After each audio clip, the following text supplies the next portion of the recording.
ঈদের সরকারি ছুটি শুরু হলেও বিশেষ ব্যবস্থায় বৃহস্পতিবারও চালু ছিল ব্যাংকের বেশ কয়েকটি শাখা। সেবা নিয়েছেন সব ধরনের গ্রাহকই। ব্যাংক কর্তৃপক্ষ বলছে, গ্রাহকদের নিরাপদ লেনদেনের সুবিধায় প্রস্তুতিরও কমতি ছিল না তাদের। এদিকে ঈদের ছুটির সময় এটিএম বুথে পর্যাপ্ত টাকা রাখার নির্দেশ দিয়েছে বাংলাদেশ ব্যাংক। জাহিদুল ইসলামের প্রতিবেদন।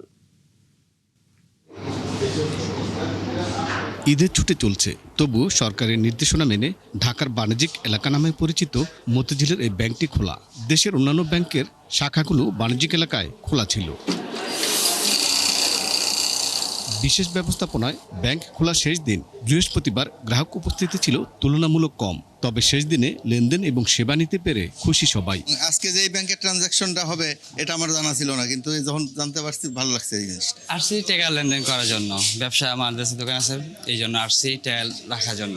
আমরা এখন এই টাকাটা নিয়ে স্টাফ দিয়ে বিদায় করব।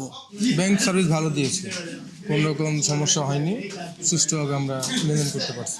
ব্যাংক কর্তৃপক্ষ বলছে, সঞ্চয়পত্র ছাড়া অন্য সব লেনদেনের সেবা দিয়েছেন তারা। আমরা কাউকে ফিরে রেমিটেন্স যার নিতে আসে রেমিটেন্স নিছি, এবং যাকে যেভাবে যতটুকু হেল্প করা যায়। ঈদ বা একটা উৎসবের বেলায় আপনি তার প্রয়োজনের সময় আপনি সেই সার্ভিসটা দিচ্ছেন। কিছু সার্ভিস আছে যেটা আজকে দেওয়া সম্ভব না, যেমন সঞ্চয়পত্র বা এই রিলেটেড যেগুলো আছে আমরা ওগুলা দিতে পারিনি। তো এছাড়া বাকি যা সার্ভিস আছে আমরা দিয়েছি।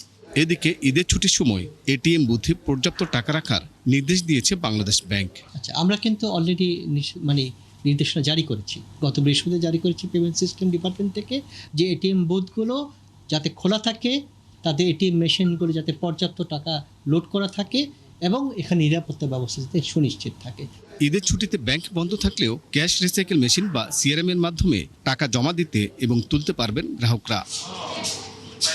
জাহিদুল ইসলাম, ৭১, ঢাকা।